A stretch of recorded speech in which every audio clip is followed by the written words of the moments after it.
Assalamualaikum warahmatullahi wabarakatuh. Alhamdulillahi rabbil alamin. Wassalatu wassalamu ala ashrafil anbiya'i wal mursalin wa ala alihi wa ashabihi ajma'in, amma ba'du. Hadirin para netizen yang dimuliakan Allah subhanahu wa ta'ala, pada kesempatan video kali ini kita akan mengabarkan sebuah keilmuan baru dalam dunia polemik nasab. Keilmuan apakah itu? Temuan baru apakah itu? Ini temuan baru loh. Sebuah pencerahan, sebuah mutolaah kitab yang berhasil ditemukan oleh Gus Hasan Asyarif. Apa temuan beliau ini? Seperti kebiasaan kebanyakan para santri, para kiai, para ulama, itu adalah mutola'atul kutub. Mutola'ah kitab, bahsul kutub, pembahasan kitab, mencari dalil-dalil, mencari keterangan-keterangan. Tentunya yang dari Pro Kiai Haji Ahmaduddin atau yang mempunyai hipotesa Ba'alwi bukan keturunan Nabi akan mencari yang mendukung hipotesa itu. Semua keilmuan yang akan mendukung hipotesanya pasti ditampilkan. Dan kebetulan yang ternyata mendukung hipotesa atau dugaan atau keyakinan bahwa Ba'alwi bukan keturunan Nabi ini berasal dari literatur internal atau data internal Ba'alwi sendiri dan berhasil ditemukan oleh Gus Hasan Asyarif. Apa yang beliau temukan? Ternyata beliau ini membongkar-bongkar kitab internalnya Ba'alwi yang berjudul Al-Istizadah fi Akhbaris Sadah. Jadi kitab ini karya Habib Ali bin Muhsin As-Segaf. Apa yang menjadi concern daripada kitab ini adalah bahwa keyakinan bahwa Ba'alwi keturunan Nabi berdasarkan syuhrah wal istifadhah sudah terkenal, sudah dikenal, diakui banyak orang, tidak ada yang menyangkal dan lain sebagainya. Ini runtuh ketika ditemukan keterangan dalam kitab internal Ba'alwi sendiri bahwa ternyata nasab mereka ini juga terjadi banyak penolakan. Ditolak orang di mana-mana, bahkan di seantero negeri Arab. Salah satu contoh penolakan yang keras itu dari penguasa Arab. Jadi raja Arab dengan para ulamanya, mufti-muftinya menyatakan bahwa Ba'alwi bukanlah keturunan Nabi. Sekali lagi, siapa yang mengungkapkan ini? Kitab internal Ba'alwi sendiri dalam Hikmatul Haramain. Itu keterangan dari literatur Saudi Arabia. Siapa penguasa Arab waktu itu yang melarang keluarga Ba'alwi untuk mengaku-ngaku sebagai keturunan Nabi adalah Syarif Aun Ar-Rafiq.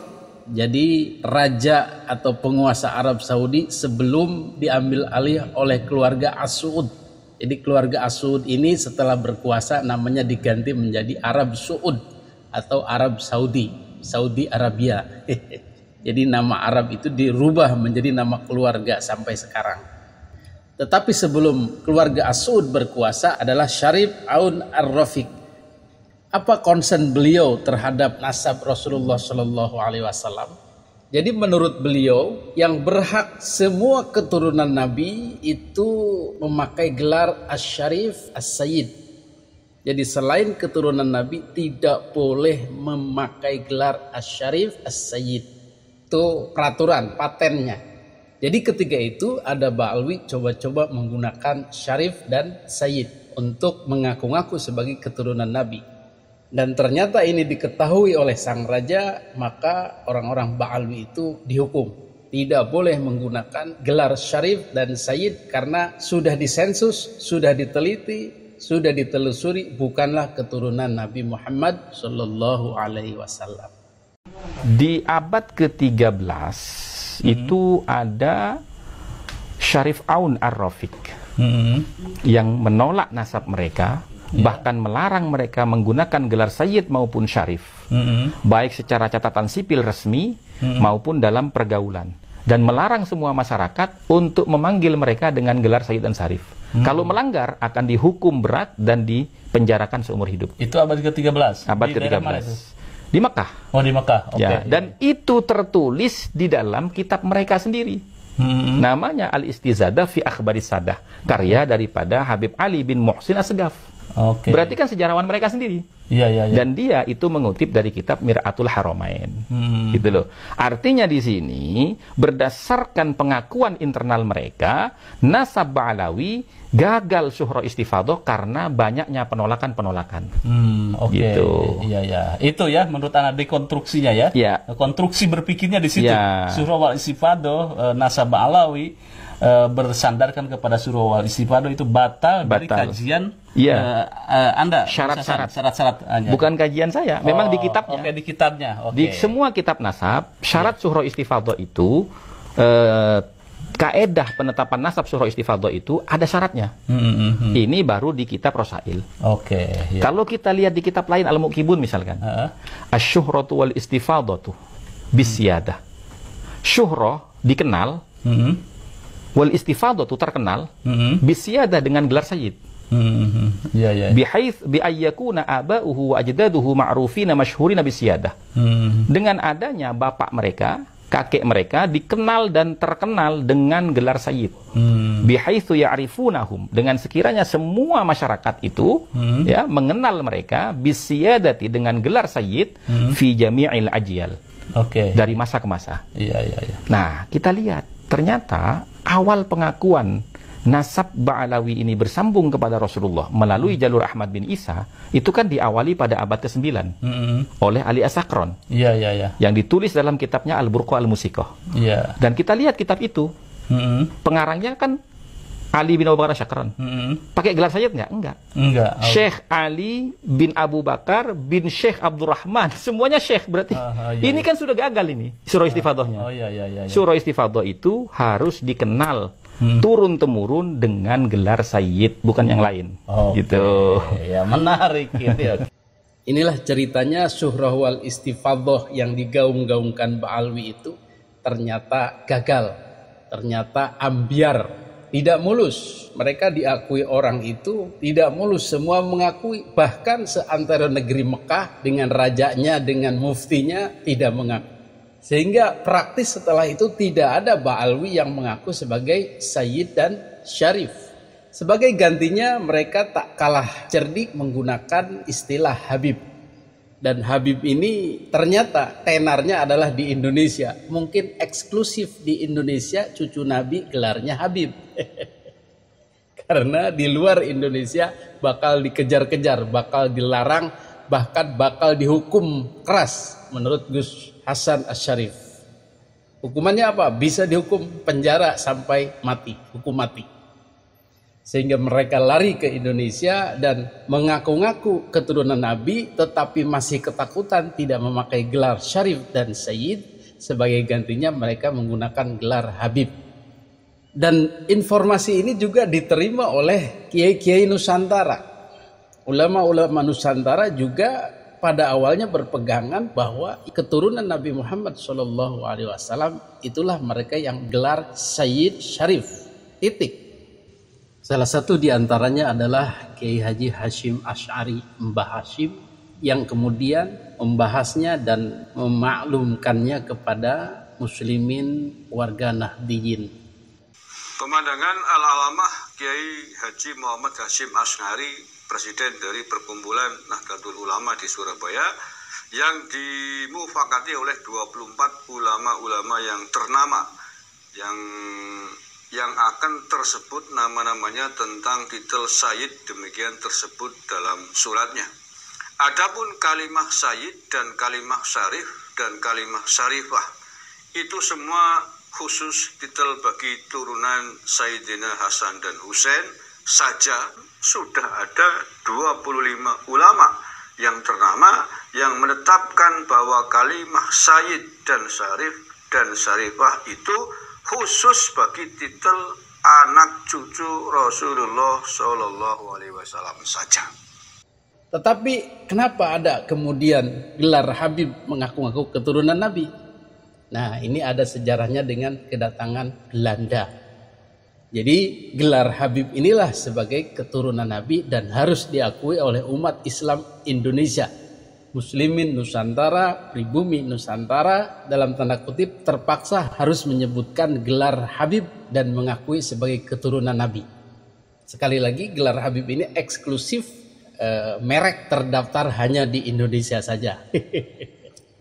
Kenapa? Karena di luar Indonesia, di Timur Tengah sudah di-banned, tidak boleh menggunakan Syarif dan Sayyid. Maka sekarang pun setelah geger polemik nasab ini, gelar Habib yang ketahuan bukan keturunan Nabi, mereka beralih lagi kembali kepada gelar Syarif atau Sayyid. Sayyid Bahar bin Smith, Sayyid Rizik Sihab. Ini harus dilaporkan ke Arab lagi nih, biar mereka dikejar-kejar lagi. Nggak ada kapok-kapoknya. Hadirin yang dimuliakan Allah Subhanahu wa Ta'ala, jadi keterangan ini bukan ngarang-ngarang ya. Ini keterangan ada dalam kitab Ba'alwi sendiri, yaitu kitab Al-Istizadah fi Akhbaris Sadah karya Habib Ali bin Muhsin As-Segaf. Hadirin yang dimuliakan Allah Subhanahu wa Ta'ala, konsekuensi logis dari dilarangnya gelar Syarif dan Sayyid di Jazirah Arab itu adalah ketika leluhur Ba'alwi bernama Habib Ali Asy-Syakran itu juga tidak berani menggunakan Sayyid dan Syarif, tetapi dia menggunakan Syekh saja, Syekh Ali Syakran. Kenapa? Ya karena takut kalau menggunakan Sayyid Syarif bisa dipenjara sama pemerintah Arab. Maka dia mengarang kitab dengan judul Al-Burqatul Musyiqah karya Syekh, bukan Habib ya. Jadi Habib belum lahir, istilah Habib belum populer, Syekh Ali Asy-Syakran. Nah, jadi kita tahu kenapa waktu itu juga tidak disebutkan Habib Ali Asy-Syakran. Kita saja yang menerka-nerka karena kita menggolongkannya ke dalam Ba'alwi, maka kita sebut Habib Ali Asy-Syakran. Padahal waktu itu belum disebut Habib, masih Syekh. Kenapa tidak menyebutkan diri Sayyid atau Syarif? Karena ketakutan dengan pemerintah Arab, bukan Arab Saudi ya, pemerintah Jazirah Arab. Hadirin yang dimuliakan Allah Subhanahu wa Ta'ala, lalu kapan muncul istilah Habib ini untuk keturunan Nabi? Yaitu dimulai oleh Syekh Ali Asy-Syakran itu dalam bukunya yang menyambung-nyambungkan keturunan Alwi ini sebagai keturunan Nabi melalui Ahmad bin Isa Ar-Rumi. Itu cerita awalnya, sehingga dari situlah mulai turun-temurun diceritakan bahwa keturunan Nabi juga bergelar Habib. Ya, gelar rekaan daripada keluarga Ba'alwi. Karena kalau Sayyid Syarif mereka takut. Itulah kronologis kejadian bagaimana ternyata penolakan terhadap Ba'alwi sebagai keturunan Nabi sudah terjadi di abad-abad terdahulu, abad 13, abad 14. Dan selanjutnya pun banyak penolakan-penolakan, atau paling tidak ada seorang pun yang mengisbat secara qot'i, secara ilmiah bahwa Ba'alwi ini adalah keturunan Nabi. Sehingga mereka menggantungkannya hanya kepada syuhrah wal istifadhah dan husnudzon. Jadi dua senjata utama itulah yang selalu dipakai hingga sekarang. Syuhrah wal istifadhah itu juga sebenarnya gugur ketika ada penolakan. Dan penolakan itu bisa dari warga, dari penguasa waktu itu di Arab Saudi, ataupun ad-dafi'nya itu yang menolaknya itu adalah fakta dan data sendiri.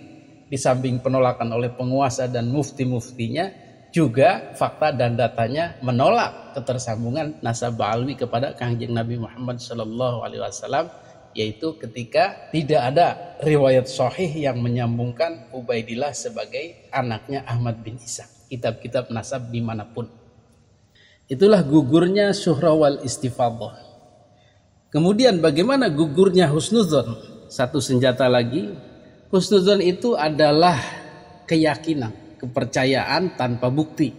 Jadi kalau kita husnudzon sama seorang maling, pada saat belum ada bukti bahwa dia adalah maling, husnudzon itu boleh atau masuk akal.